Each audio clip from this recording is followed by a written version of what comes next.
Dengue spreads wings across the country. Lack of coordination among the three levels of government attributed for the spread of the disease.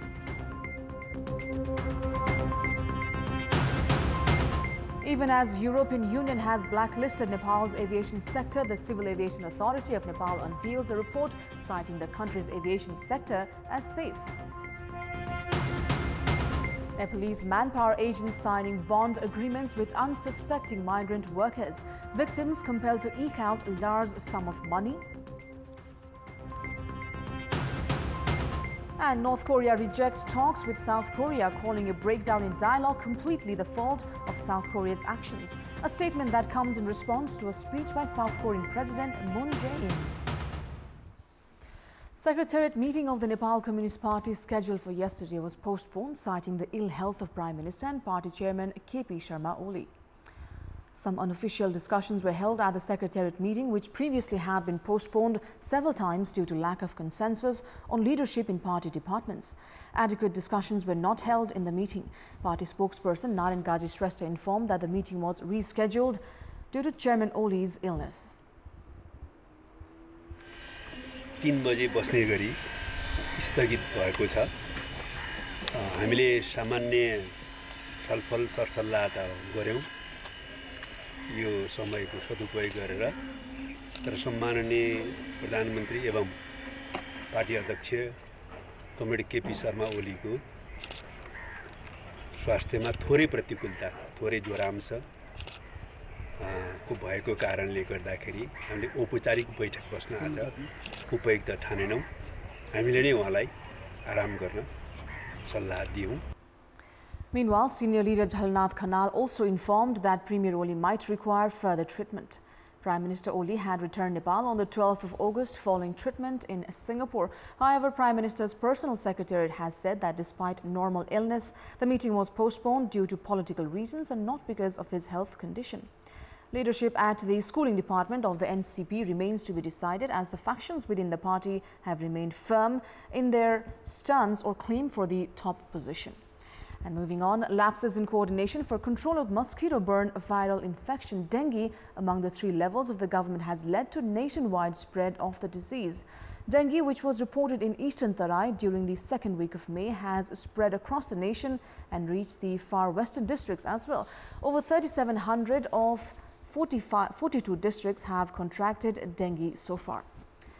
Dengue, which was initially detected in Dharan, Sunsari in the second week of May, has been reported in more than 3,700 patients. Failure of the central, provincial and local level governments to coordinate in controlling the disease has led to dengue reaching districts in far west through Makwanpur, Kathmandu and Kaski from Tarai. According to the Department of Health Services, 3,266 have contracted the dengue virus in Sunsari. However, the local and the provincial governments have failed to play an efficient role in controlling the disease and its widespread, while the central government itself has remained passive in this regard. While the local and provincial governments are blaming inadequate human resource in its defense, the Health Ministry has said that it alone cannot control the disease. Experts are of the opinion that the threat and impact of spread of dengue, which is caused by the bite of Aedes aegypti mosquito species, has increased in recent years because of climate change. However, the disease can be controlled with proper diagnosis and treatment.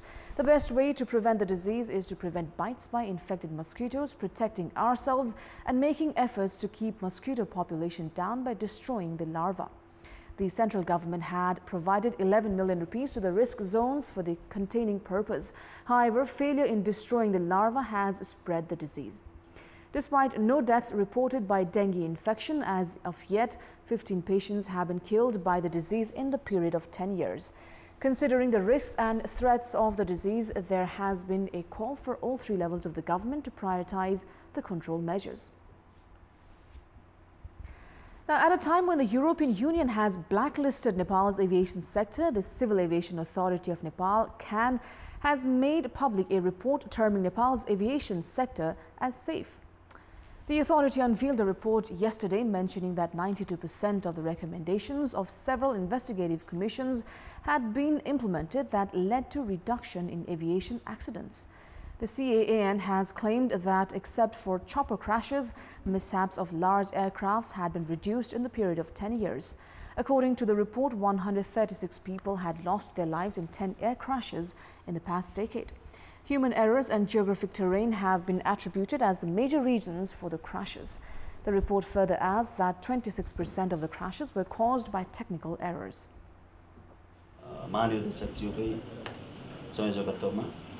त्यस्तै गरेर state safety programme हेलिकप्टरको छुट्टै एरोड्रोममा छुट्टै र air navigation सर्भिसेसमा छुट्टै प्रकारका टिमहरूले अलग-अलग टिमहरूले काम गरिरहेको अवस्था छ।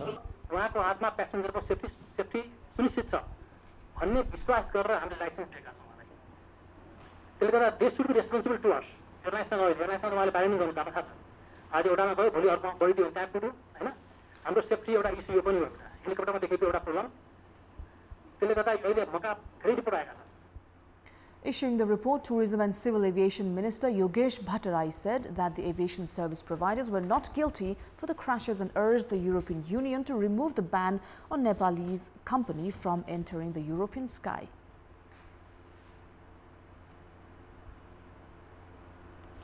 कुनै कसर बाँकी नराख्नु भएका छ। झन् मैले राजदूतहरूलाई सोधेँ अब किन त तपाईहरुबाट अब हामी जवाफ खोज्छौँ। तपाईहरुको पनि जवाफ तपाईहरुले पनि जवाफ दिनुपर्ने हुन्छ। तपाईहरु निर्णय गर्ने अथोरिटी त हो। त्यो निर्णय गर्ने अथोरिटीसँग पनि पर्याप्त तथ्यहरू एभिडेन्सहरू चाहिन्छ। It has already been 5 years since Nepal aviation companies were banned in European sky. This has led to the state-owned national flag carrier Nepal Airlines not being able to fly to European destinations. However, international air service providers have been operating in Nepal. The report mentions of increased domestic and international flights in the country. 34,000 international and 95,000 domestic flights were recorded in Nepal last year. There is a trend in Nepal of manpower agents signing bond agreements with migrant workers before they leave the country for foreign employment. The agreement is usually made for an amount between 50,000 to 100,000 rupees. Although illegal, the practice is prevalent across the country and especially in Tarai region, to the dismay of the families of migrant workers. In several cases, the agents have destroyed properties when families have not been able to pay the amount mentioned in the contracts. One of those incidents was recorded at Mahottari's Bhangaha municipality, where an agent pulled down the migrant worker's home after his family failed to pay the agent the agreed amount. Sanif Sheikh is still working abroad. However, his family members have lost their home.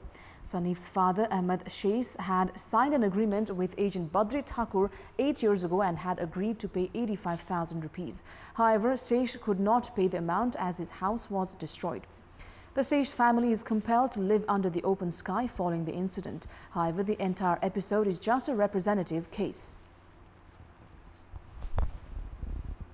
नहरा से हम 20,000 रुपया उठा के दिलिए। 20,000 उठेला के बाद में जे से हमरा पति के 4 साल बैठा दिलके। 4 साल बैठेला के बाद में हमर पति ओकरा में काम करे जाए, हम काम करे जाइए, हमर ससुर काम करे जाए। एगो ढोवा न देलक, एगो बन न देलक। कल के हमर घर वाला हो बद्र भैया गया नहीं हमरा तू अथी कर देबा तो तू हमरा जे है से कागज बना दा। तो कागज हमर न बना के 85,000 के हमरा ससुर से जैसे कागज बना ले। Sanif had gone abroad for work on free visa and free ticket. However, agent Badri Thakur had made Sanif's father sign an agreement to pay 85,000 rupees. Many agents have transferred their clients' houses to their names with similar agreements in the past. The local representatives have said they are unable to intervene as the agreement binds the victims to abide by its clauses. Agents have been swindling unsuspecting families in the name of bond agreements. There is a call for applicants of foreign employment and their families to avoid being enticed into such traps. Now, the government of Karnali province has sacked Minister of Physical Infrastructure Kharga Bahadur Khatri following charges of banking frauds. Chief Minister for Karnali province Mahendra Bahadur Shahi relieved Khatri from his post last night. The High Court Patan had issued an order to arrest Khatri for forging bank guarantee. High Court Patan had found Khatri guilty of forging bank guarantee from Agriculture Development Bank Bhojpur to submit to the District Technical Office. Khatri has been a professional construction contractor and owns a company as well. In our Public Voice segment, yesterday we asked service seekers at Rupandehi what should be done to improve the Lumbini Provincial Hospital. Let's take a look at what they had to say. Public Voice. राजनीतिक हस्तक्षेप मुक्त स्वास्थ्य सेवामा जोड दिनुपर्दछ। जति बेला जाँदा पनि डाक्टरहरू भेटिनुपर्छ। आन्तरिक प्रशासन चुस्त दुरुस्त हुन नसक्ने। प्रदेश सरकारले जिम्मा लिएको भएर अहिले सरकारले त्यसको लागि योजनाहरू बनाउनुपर्छ।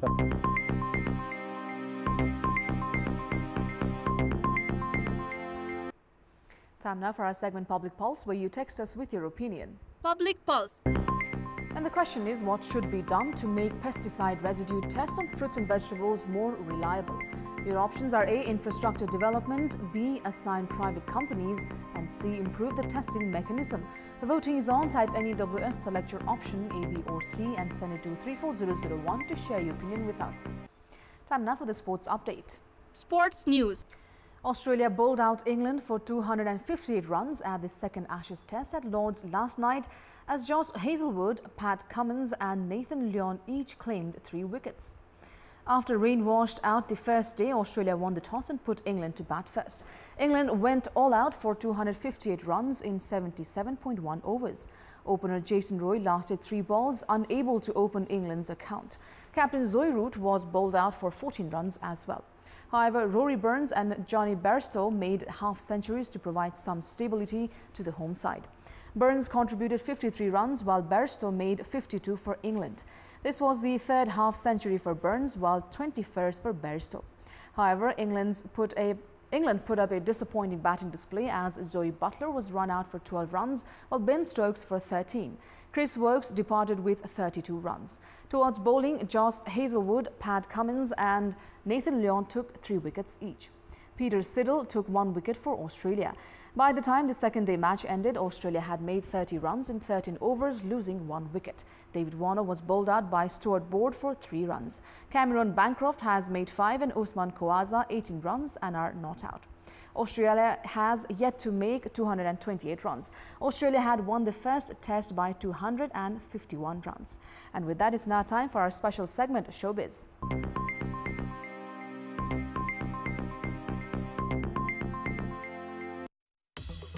Italy's far-right Deputy Prime Minister Matteo Salvini has clashed with actor Richard Gere over the migrant crisis in the Mediterranean, suggesting the Hollywood star should house himself those stranded on rescue ships after the US actor urged the Italian government to stop demonizing asylum seekers. Gere is currently on the island of Lampedusa, Sicily, after a visit on board a Spanish NGO ship, Proactiva Open Arms, where he met some of the 160 migrants the vessel rescued in the Strait of Sicily. The ship has been stuck for 10 days off Lampedusa due to Italy's ban on landing migrants.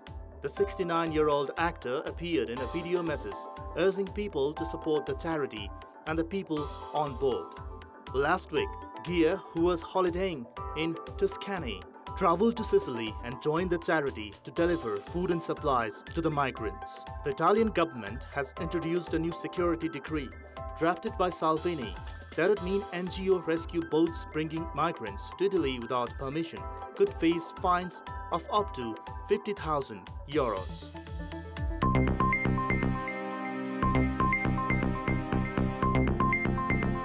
Thank you for watching. Have a great day ahead.